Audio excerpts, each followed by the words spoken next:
on va mettre en place un partenariat avec une société de trampoline où tous les gardiens pourront accéder et pourront faire des séances spéciales trampoline. Donc c'est un partenariat qui va être signé là dans les semaines à venir là. Du coup c'est vrai que c'est intéressant parce qu'on va pouvoir faire autre chose. Et ça c'est top. Et on en parlait avec ma gardienne, tu vois, la semaine dernière. On en parlait avec ma gardienne la semaine dernière puisqu'on est parti faire des tests. Ils sont partis tous faire des tests. Tu sais, on était partis. À l'occasion, je montrerai les vidéos. Mais ils avaient plein de petites diodes un peu partout là. C'est à Rouen que ça se passe et j'ai pas le nom. Hein. Et du coup, elles ont fait le test, elles ont couru et tout, et ça permettait de connaître un peu leur motricité et voir un petit peu. Donc j'aurai le retour bientôt puisque c'était la semaine dernière. Et du coup, on parlait justement de tout ce qui est tennis, essayer de faire d'autres sports et tout. Et c'est vrai que j'ai la possibilité et la disponibilité parce que les coachs me laissent si j'ai besoin d'une après-midi ou d'un matin aller faire d'autres sports. Donc je pense que je vais en mettre de plus en plus en place pour découvrir autre chose et travailler différemment. Et ça, c'est top. Comment je vois le match alors déjà, pour moi, la préparation de ce match, elle se fait pas forcément ni le vendredi ni le samedi, mais toute la semaine en préalable. Donc, tout ce qu'on va me donner comme info sur l'équipe, parce que c'est vrai qu'en National 2, on n'a pas forcément de vidéo, en tout cas sur le côté garçon. National 2, ça commence à partir de National. Donc, toutes les infos qu'on va pouvoir me donner, je vais commencer à mettre les situations en place. Si c'est plus des longs ballons, du coup, on va travailler aussi sur les longs ballons et sur le deuxième ballon. Donc, par exemple, hein, c'est un exemple que je donne. Plus on va se rapprocher du match et moins je vais être derrière mon gardien. Déjà, je vais le mettre dans des situations de confort. Le samedi, à part un ou deux mots très rapidement pendant l'échauffement, je ne vais pas lui dire grand-chose. Voilà, juste peut-être lui rappeler attention, ça joue long, ou attention au numéro 10, il décroche beaucoup. Juste lui faire une petite piqûre de rappel. Mais voilà, après, c'est son match, je laisse dans sa bulle, c'est lui qui gère son truc. S'il a besoin de moi, s'il a besoin de me parler, bien sûr, je suis là et puis je suis à l'écoute, quoi. Mais en général, je laisse gérer. L'échauffement, on a mis un échauffement en place ensemble. Alors on a un petit peu changé, c'est-à-dire qu'il y a quand même pas mal de petites courses dans son échauffement. À un moment donné, il va gérer aussi des ballons en profondeur pour préparer le muscle A, parce qu'on avait vu ensemble, on en avait discuté, que généralement ses premières interventions, c'était déjà des courses et des fois des gestions de profondeur. Et à un moment donné, je lui avais demandé, alors parce que c'est un nouveau gardien qui vient d'arriver cette année, et je lui ai demandé, est-ce que tu te sens prêt justement à faire direct à faire une course après un échauffement comme ça? Et il m'avait dit non, pas forcément. Et du coup, je lui ai proposé autre chose. Et donc, on a gardé la base. Et à un moment donné, voilà, il a des ballons à jouer en profondeur justement pour préparer les muscles. Voilà, enfin les muscles. Donc voilà, donc on a un petit peu modifié. Mais c'est toujours lui qui gère, c'est-à-dire s'il veut faire 4 ballons, on fait 4 ballons, s'il veut faire 3 ballons, on fait 3 ballons. C'est lui le patron, c'est lui qui gère, et pour les garçons et pour les filles. Voilà, donc ça c'est... Elles ont quasiment le même échauffement, pour être... voilà, vu que c'est moi, donc quasiment le même échauffement des deux côtés. Parce que si l'un n'était pas prêt, je suppose que l'autre n'était pas prête non plus, donc on a quasiment mis la même chose. Voilà, ensuite... pendant le match, à la mi-temps surtout, à la mi-temps, puisque pendant le match, on n'a pas grand-chose à dire. Pendant le match, s'il y a eu boulette, par exemple, il y a un encouragement, forcément. Mais après, pas grand-chose. Peut-être sur des choses tactiques que je peux voir. Voilà, lui, t'as vu, il décroche tout le temps, ou l'autre, il met tout de suite dans son dos. Donc, fais attention à ça. Mais après, voilà, c'est surtout des encouragements, de façon... Et puis, s'il a fait une super mi-temps, dire, voilà, continue, reste concentré. Voilà, donc après, pas grand-chose à dire à la mi-temps, quoi.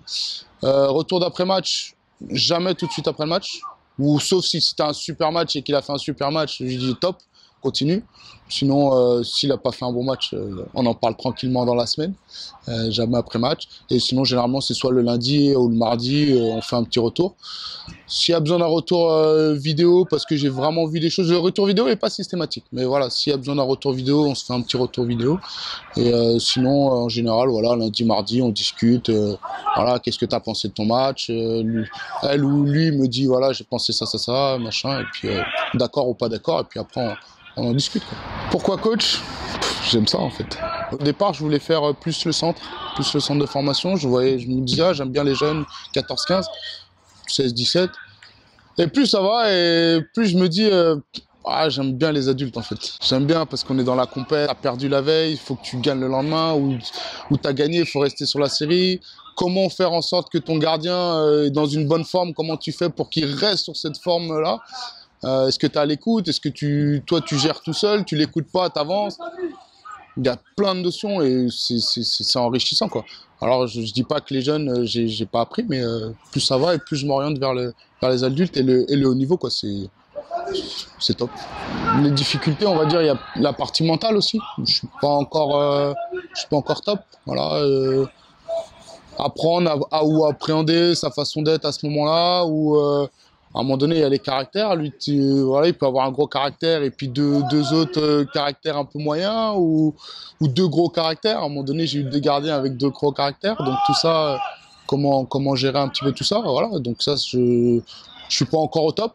Voilà, faut le dire. Hein, c'est des difficultés. À un moment donné, c'est identifier un problème chez un gardien avec un caractère fort et l'emmener vers ce que toi, tu as décidé. Et ça, c'est la difficulté chez les gardiens un petit peu d'expérience. On voit qu'il a un problème, il faut le faire bosser là-dessus, mais lui, il veut pas l'entendre. Enfin, lui, il veut pas l'entendre ou veut pas travailler comme toi, t'as décidé à ce moment-là, quoi. Donc, je dis pas qu'il refuse de le faire catégoriquement, mais par exemple, si je vais dire plongeon, je veux que tu me la gardes, ben, il y en a, ils vont quand même la repousser. Et à un moment donné, j'ai eu ce cas-là, et donc c'est mettre en place des exercices tout doucement et sans lui dire qu'on va travailler ton problème, quoi, en fait. Voilà, donc voilà,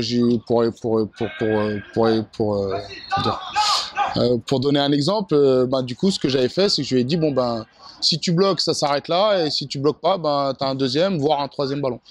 Donc, du coup, ben, il se trouvait dans l'obligation de bloquer pour que ça s'arrête, quoi. Donc, j'avais un petit peu pallié le truc comme ça, voilà, pour donner un exemple. Ah, forcément, c'est quand le gardien te fait un bon match le week-end. Ça, il n'y a pas meilleur moment que ça. Voilà, quand ton gardien ou quand... Là, j'ai Karima Benhamer qui est sélectionné en équipe de France, qui l'avait pas été depuis 2 ans. Ouais, c'est clair qu'à un moment, même si on est dans l'ombre, on le prend un petit peu pour nous, quoi. Parce que c'est les moments qu'on doit savourer. Mais voilà, faut pas oublier les moments difficiles aussi, et il faut vite se remettre un petit peu dans le truc et se dire que bah il y a rien d'acquis, quoi. Il y a rien d'acquis. Le plus dur, c'est pas de se mettre dans le doute quand c'est pas de se mettre dans le doute une fois que l'autre, enfin voilà, votre gardien il a fait une erreur, faut pas se mettre dans le doute. Voilà, ça peut arriver, faut le comprendre, faut vite passer à autre chose. Et puis même lui, votre gardien, faut pas le remettre en question, quoi. Donc voilà, mais pour moi, on est ensemble. Voilà, on est ensemble. Quand il fait des bons matchs, bien sûr, je suis le plus heureux. Et puis quand il fait des mauvais matchs, bah, je suis quand même avec lui. Il faut surtout pas se dire, oh là là, c'est lui, quoi. Donc c'est totalement un autre métier. Franchement, ça n'a rien à voir. Tu es là plus tôt, tu dois préparer tes séances, tu dois te prendre la tête. Comme on vient de parler juste avant, il a fait un bon match, il n'a pas fait un bon match. S'il a fait un bon match, comment je fais pour qu'il continue à faire un bon match? S'il n'a pas fait un bon match, comment je le remets? Est-ce que la semaine, on va la mettre plus cool pour que justement, ça c'est des choses, par exemple, ça dépend des gardiens. Il y a des gardiens, là, s'ils font pas un bon match, la semaine d'après, ils vont vouloir cravacher pour se remettre en confiance. Et puis il y en a d'autres, bon non, ils préfèrent plutôt faire des jeux, enfin des jeux, peut-être pas des jeux, mais les remettre en situation de confiance. Donc ça aussi, c'est une notion qu'il faut prendre en compte. Je pense que j'ai plus appris en tant que coach. Tu vois, par exemple, en tant que joueur, on est un peu borné, en fait. Ouais, on est borné. Non, le coach, qu'est-ce qu'il me raconte? Je dois la recevoir à droite, je la mets à gauche. C'est moi qui ai raison ou je peux pas. Et au final, quand tu passes quand tu passes de l'autre côté, ben, tu t'ouvres à plein de trucs, quoi. Tu trouves à plein de trucs. Tu vois que tactiquement, ben, tu comprends des choses. Ouais, c'est un truc, c'est enrichissant, quoi. Donc tous ceux qui ont envie de faire ça, je les invite. Enfin, tous ceux qui ont envie de faire coach, même voilà, même pour démarrer très jeune, je les invite à le faire. Franchement, je dirais même que faudrait le faire un petit peu quand on est jeune, tu vois, quand tu as 18, 19 ans, apprendre un petit peu aux gamins à plonger et tout. Nous, ça nous corrige aussi nos erreurs. Parce que du coup, on se dit, attends, j'arrête pas de leur prendre la tête à leur faire ça, et moi, je le fais même pas. Donc, et du coup, ben, inconsciemment, on va commencer à le faire, et on va commencer. Et je pense que c'est une progression aussi. Donc, c'est pour ça que j'invite ceux qui veulent le faire, même s'ils n'ont pas envie de faire ça plus tard, mais de se prendre, je sais pas, moi, des U10, U11, et de leur apprendre à plonger, ou leur apprendre à faire une prise de balle. Dans notre progression personnelle, vous allez voir que ça va être intéressant. J'espère que tous les entraîneurs gardiens vont jouer le jeu, et on va pouvoir échanger un maximum sur le site, parce que sincèrement, on en a tous besoin, qui que ce soit, amateur, pro. À un moment donné, il faut rester dans l'échange, il faut discuter, il faut partager. Le petit mot de la fin, n'oubliez pas, on est tous Gaulle, et venez sur le site Je suis Gaulle. Venez.